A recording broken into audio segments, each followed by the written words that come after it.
Very nice, very proper. What of these items would you dare to eat? Ooh, well, anything green I would throw on the floor.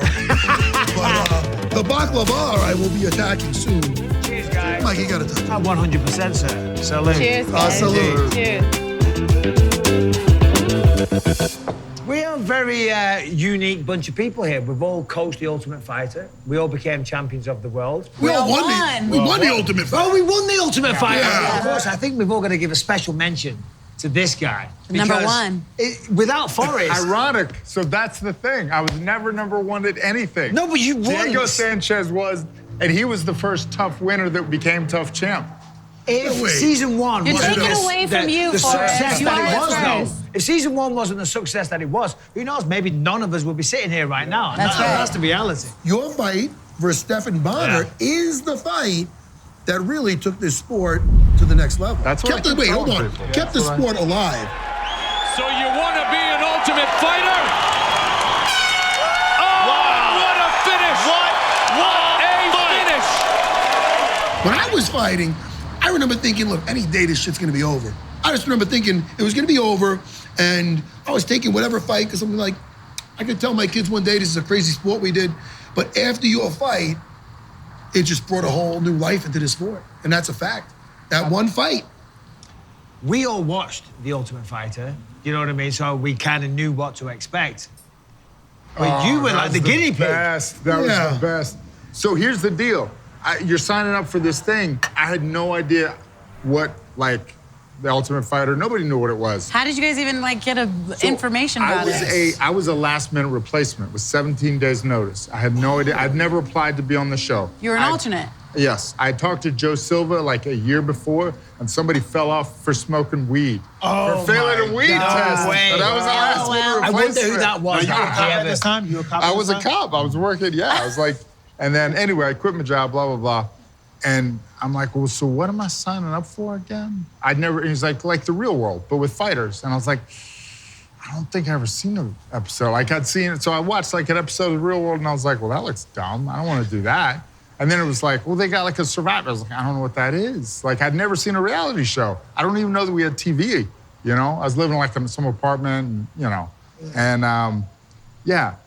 So here's the crazy thing. We all look like wimps, but we didn't think we were fighting until week 8. It was 61 days, and we all we were like, oh, we don't want to fight.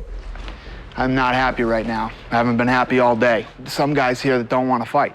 I don't know if that's true or not true or whatever, but I don't know what the everybody thought they were coming here for. It's not about living in a house. It's about, do you want to be a fighter? We did want to fight, but we thought just the winners of those crazy competitions were going to fight. Like, it wasn't all went on. explained. You went on, you did the competitions. I don't even honestly know if they knew what they were doing. Like, they're making it up as they go along. I honestly think they were. I've got a question for Rashad, because you were season 2, I was season 3.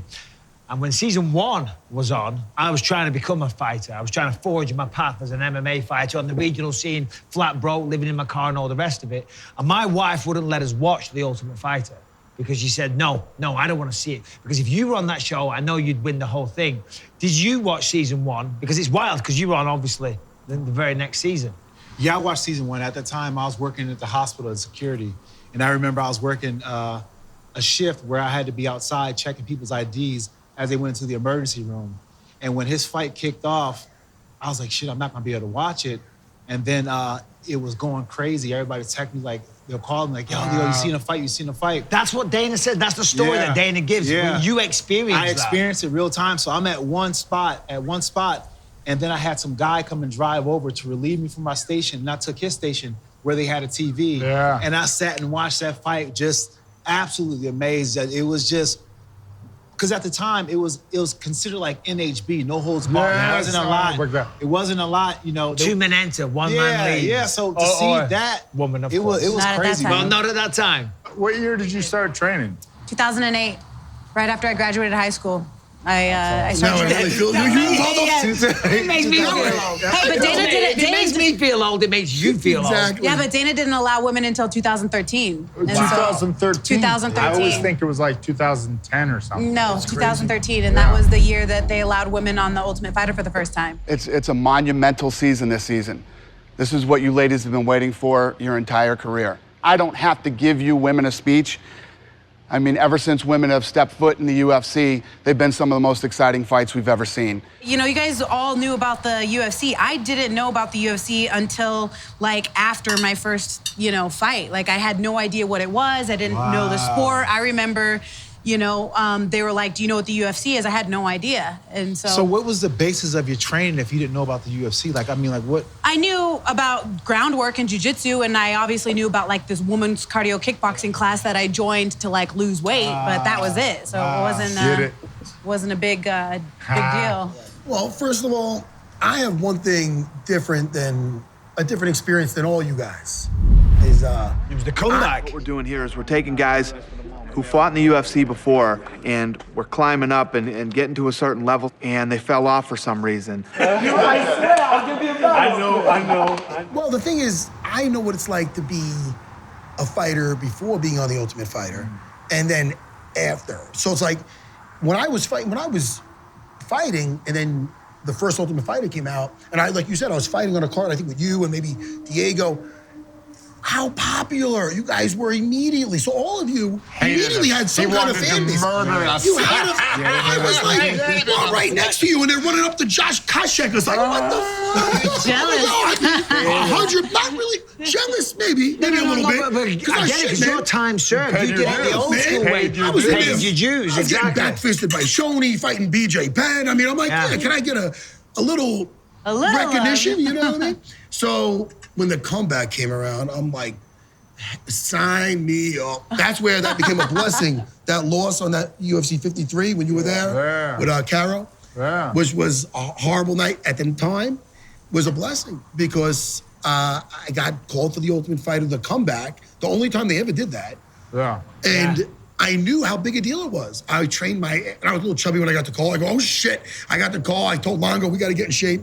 And I knew what kind of opportunity it was.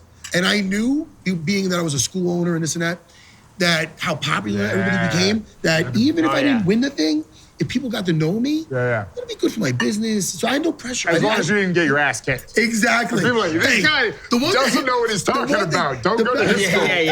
The best experiences with us is how great the music sounded when we were able to get, back then, the iPods back or something. Right. I talked to other guys who were in the house. They can't share that with me because they didn't win. So they're like, great fucking experience. I gotta wait 6 weeks for everybody to be like, yo, I know you won and I got my ass kicked. But that's what they all say, because so many people from my season, and I'm sure your seasons as well, said, I would never do that again. I would never. I'm like, yeah, because you didn't fucking win. Right, exactly. I would love to do that again. Great experiences. I remember on the bus, we were so broken at one point, and we just needed something to, like, a touch of reality, you know? And we were driving to the studio, and one of the guys, the driver, has left the CD in, and we haven't heard music in a long time. So we popped it in, and it was Izzy, you know, and that Somewhere Over the Rainbow. Oh, yeah. What a song. How does that go? I know how to Come out of the boss. How does it go? I like it already.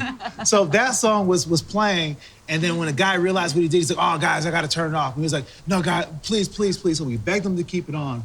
And we all sat there just driving in the car, us big-ass grown men looking out the window, almost in tears, man. Some people were crying. We were just thinking about life. We just listened to that song over and over and over again. So when you get done with the show, Craig pulls you in, we do a little powwow. They say your whole life's gonna change after this. You're gonna find cousins coming out of the woodworks, and they're gonna ask you for all this money. That's what they said to me, and I was like, I fucking hope so. Hey, Craig.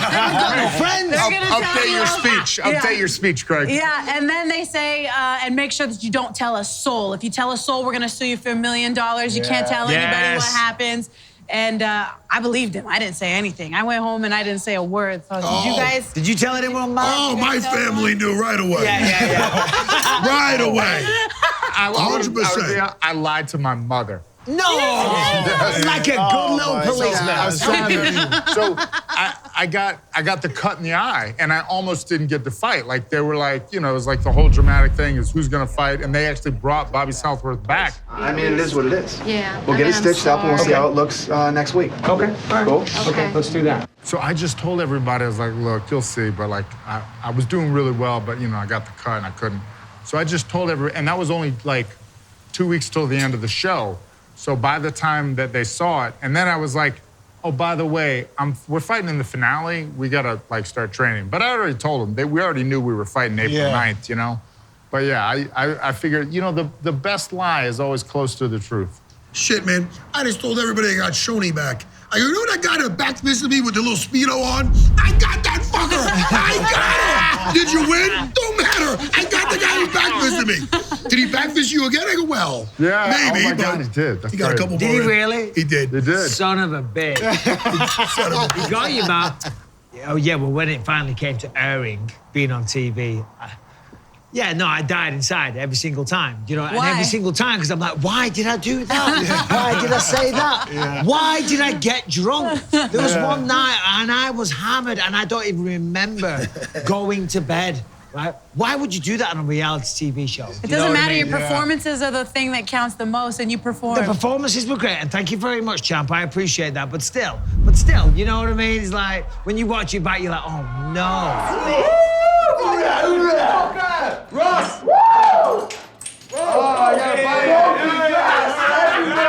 Just for the record, I don't agree with all this tomfoolery.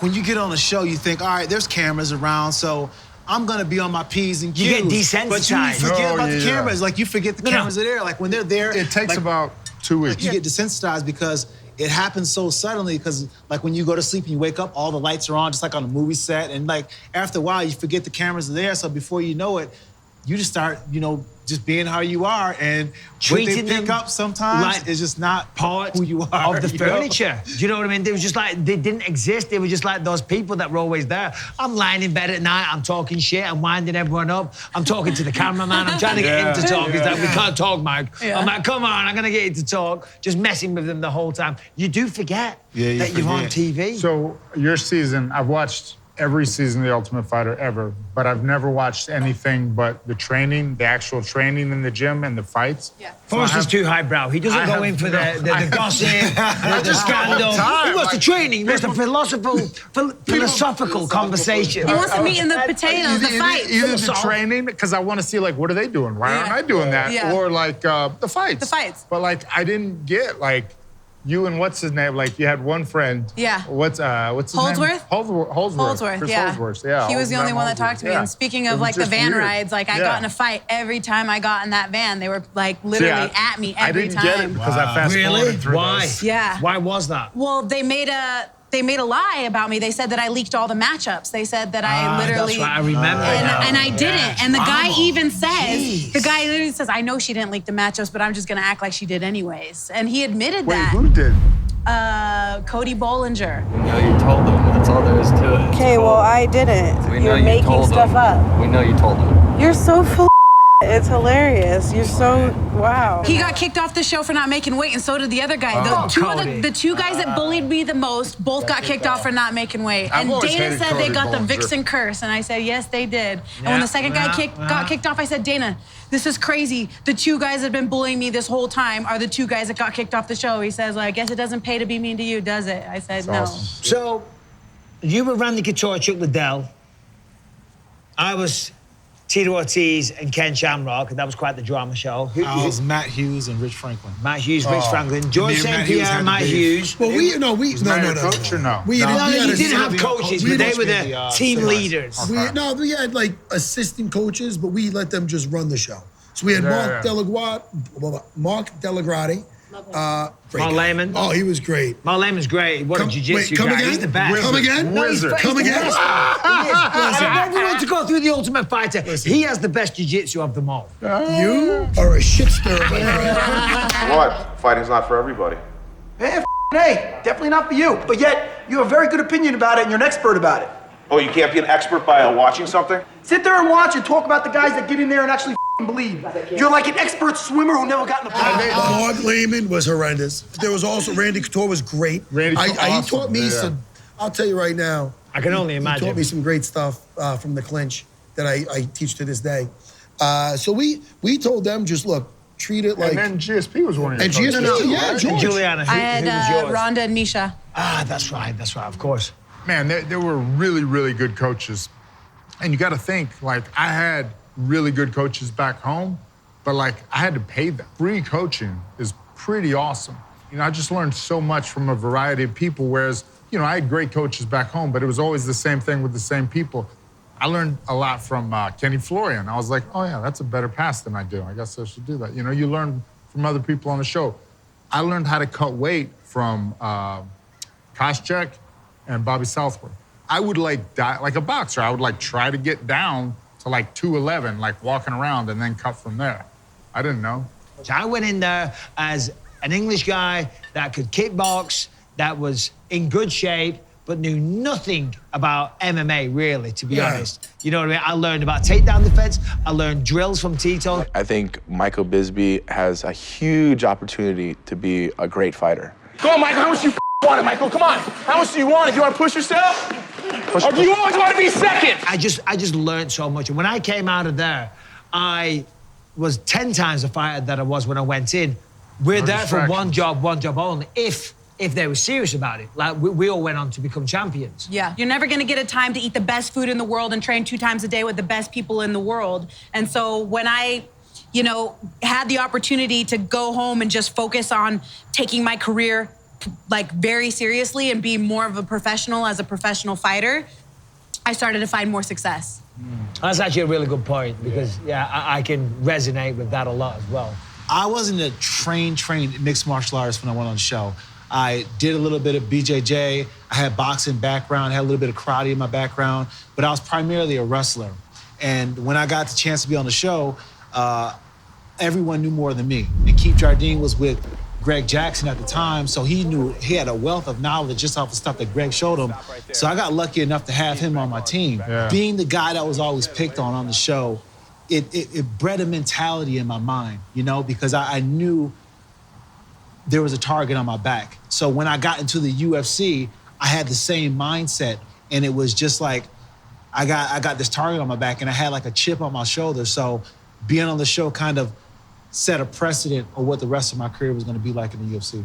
When I showed up, there were some people I think that were there for the 5 minutes of fame. Oh, 100%. I was there to win the whole goddamn thing. And to your point, no outside distraction. It really put a focus on how great you can be when you just focus on yourself. Still to this day, it was one of the most structured training, and probably one of the camps where I learned the most. You know, I was already a UFC veteran. I was already a vet going in. There's one thing when you got to train for a fight, you know who you're fighting, and you have people drop out and you get new opponents. But being in the house, not knowing who you're gonna fight, you had to be mentally strong for that. The hardest part for me was you break bread with these people. You get so close to them because they're all you have when it comes to when you have a hard day. You're sitting there, you start to confide in these people, and you get such a close relationship with these people, and then you have to turn around and fight them. And I would always say this, like, this is a team of one. Like, it's team you. Like, we're helping each other, but like, I'm not your friend. You're not my friend. We're associates. We have to help each other. We're not gonna fuck each other up in training. Every man for himself. Was that a realization, or was that a mindset that going was in? something that I tried to tell every other 205ers. Like, we're friends, but we're not friends. When you have those hard days, when you can go home, you can confide in the people who you love. You know, you have that ability to do so. But when you don't have those people there, you find yourself confiding into just the person right next to you. Right. And I mean, it got complicated. It's hard if you're not a sociopath like that. I know, I don't know what that word means. Me and Keith Jardine became really good friends off the show. We stayed in touch.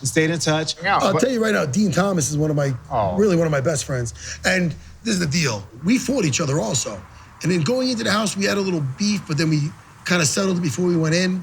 On the show, they brought some lady in to cut our hair, and it was fucking awful. Hold on, you had hair? I had fucking hair, Michael Bisping. Excuse, look at his hair now. Excuse me. Once upon a time, I had hair. So anyway, my nemesis turned roommate, he was in the bunk bed next to me. They picked you because you're sick. That's up, man. That's f***ing wrong. But that's all right, because they don't know that I'm on medication. I'll see your punk ass in the semis. He used to be a barber. That's every fucking week. And anytime I felt a little stubbly, he would give me I'll tell you right now, he'll never be poor. Because I know right now the guy's got 5 jobs with the UFC, but he's a fucking great barber. ever since then, me and Dean Thomas. Yeah. You just coached the Ultimate Fighter recently, Yes, Julianna. sir. What did you make of the experience? What stood out? What was the highlight?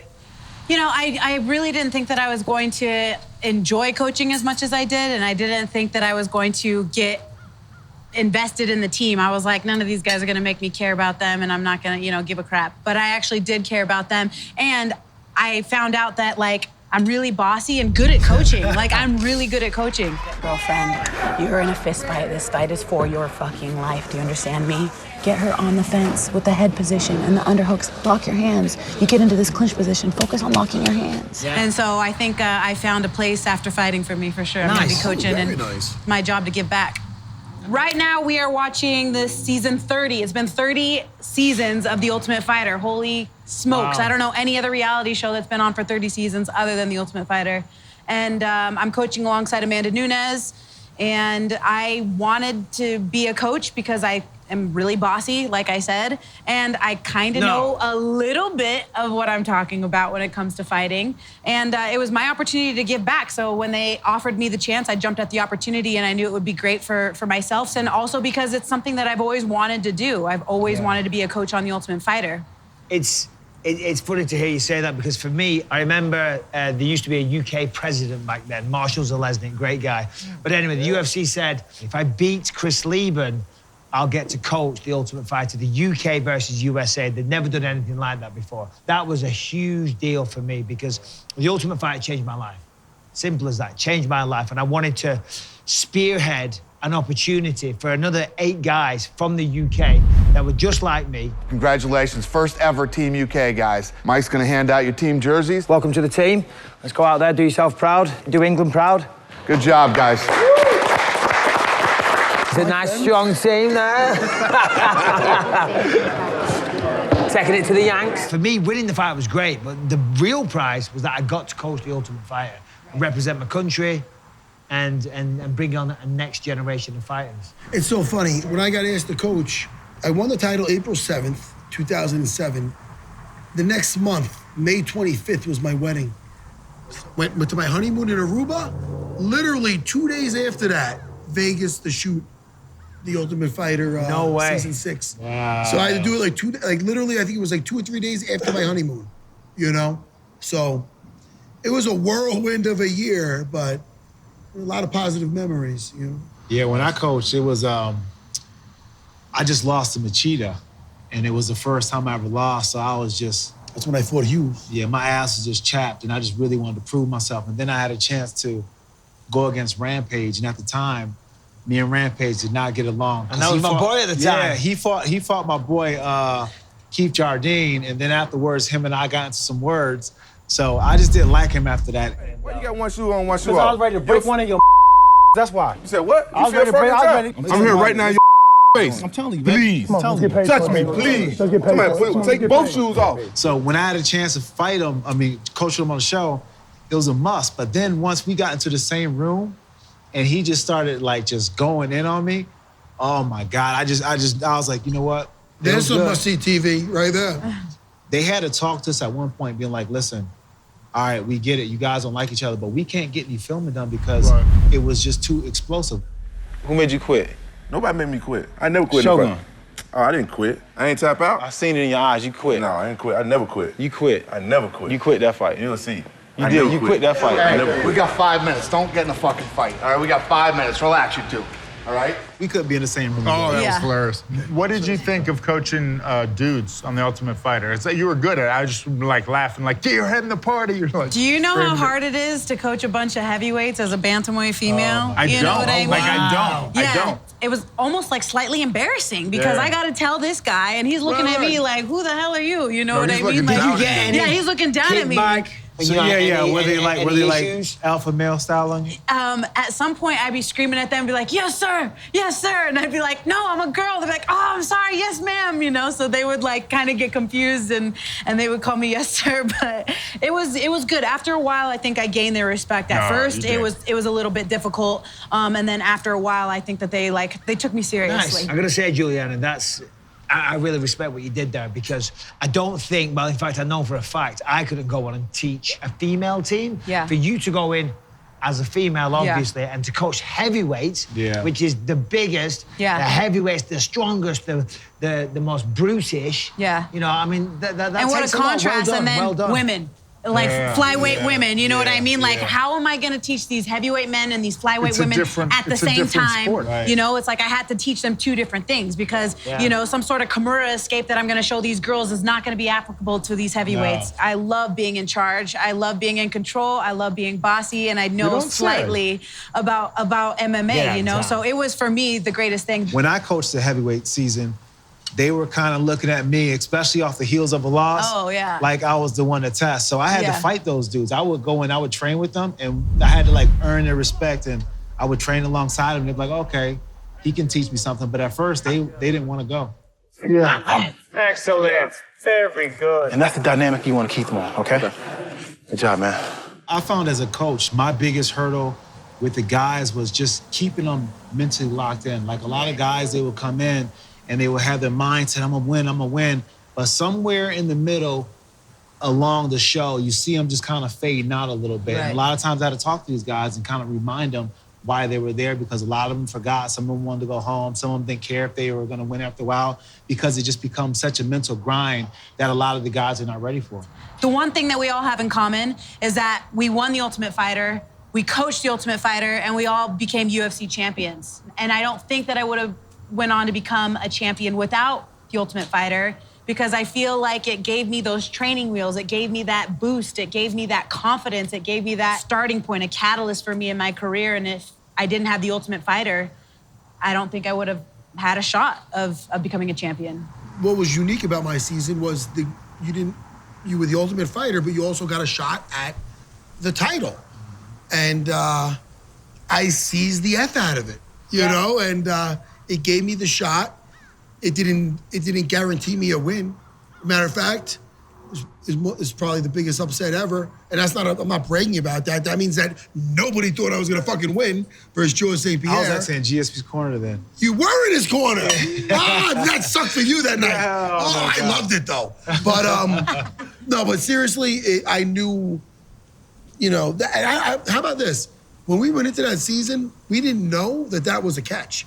We thought that it was we didn't know that it was a shot at the title. I'll tell you what winning the Ultimate, or just being on the Ultimate Fighter did for me, because I set about this path like we all did of becoming a professional fighter, right? Then I get on the Ultimate Fighter, right? Season 3, I'm in Las Vegas. I'm going in the gym every day. There's Tito Ortiz, there's Ken Shamrock, there's Dana White. There's all these legends on the wall. You know what I mean? And to me, that just inspired me so much. Made it feel like this can become a reality. I'm not in yet. I'm waiting in line. I've got a potential. And if I win this show, then maybe I could be one of the boys. I can get in the club. That kind of mindset, that kind of inspiration, for want of a better word, definitely is what set me on the course to becoming a champion one day. For me, I wouldn't have been able to like support myself with a job. Like I would have had to go back to work if it weren't for the Ultimate Fighter, you know? I wouldn't have been able to quit my job to fight, just fight. I was chasing Forrest. I was competing with Forrest. Like, if Forrest win, I gotta win, you know? So I was trying to chase Forrest in what he was successful in. So I was really just, you know, had the chip on my shoulder. I remember that. I remember that. That's another story. That's another story. But you knew that it was attainable because you've seen him do it. And you can touch him and you know he's real. Yeah, so I was trying to chase Forrest. We should all thank Forrest. Forrest again. If your fight was Stephen Bonner, if that fight sucked, Forrest, man. Then, you know. It's Craig, Dana, Lawrence. Listen, they get a lot of things. He's trying to get a raise. But it was Forrest, man. That fight right there, it changed everything. I remember the feeling I had after that fight, just towards MMA in general, or NHB at the time. But being out here like around that time, it honestly felt like things were changing. It was weird. It's hard to put into words, but like I remember like I knew the UFC had made it because my mom's like 44-year-old friend called me. That Chuck Liddell looks mean. That Randy Couture's so nice. You don't think he's gonna hurt him, do you? How's that? And I'm like, this is crazy. My mom has become a coach because she's been watching the Fighter show.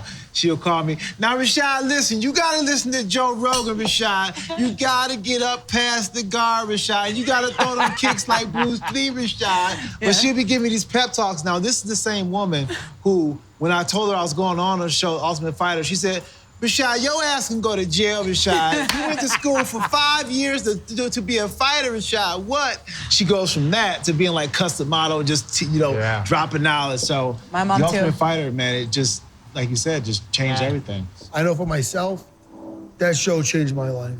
Without that show, I don't think I'd be living the life I'm living.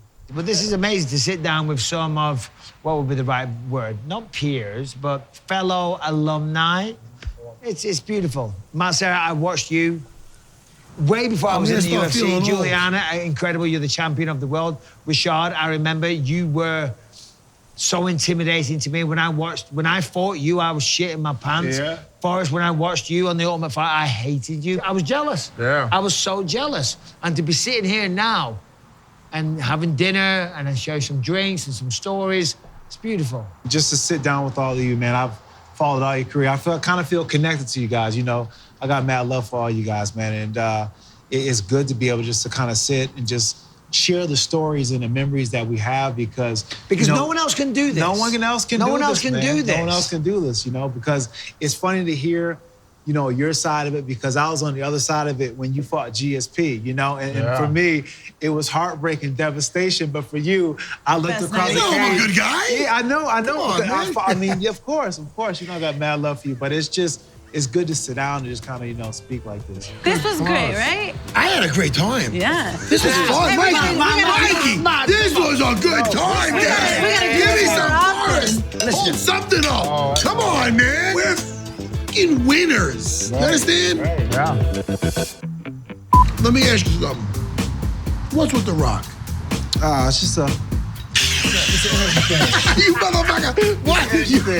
You were gonna think the same thing, I know it. No, you wanted to ask the whole time. What's with The Rock? Whole production. What's with The Rock? We're getting He's laughing at you. Conversations. Hold on a minute. I like one more it. question. I'm like, is it gonna be about Rampage? Is it gonna be about the Ultimate Fighter? No. Becoming the champion? It's about The Rock. What's In 2004, whenever I had a girlfriend, I was like 8 weeks in Vegas. I don't know. I broke up with her. Thinking I would I didn't want to cheat on her, so I'll just break up with her and then I won't be cheating. I broke up with my girlfriend to sit in the house and see nothing new and be locked in. I was like, you are such an idiot. So like when you get done with the show, they give you a little powwow. They say your whole life's gonna change. Oh, sorry. Look at Matt, he's a No, I'm used to the shit. He's like, oh, guys. I don't want to waste it. We're clear. We got a plane. I don't want her to waste it. We're good. She had a great energy going. Good. Wait, will you guys put your dukes up, please? Everybody dukes up. Come on, dukes up. Bisping. God, it's better down. hated that. Bisping, dukes up. the chair. Come on. Dukes up. Ready? I want this picture. I'll go southpaw.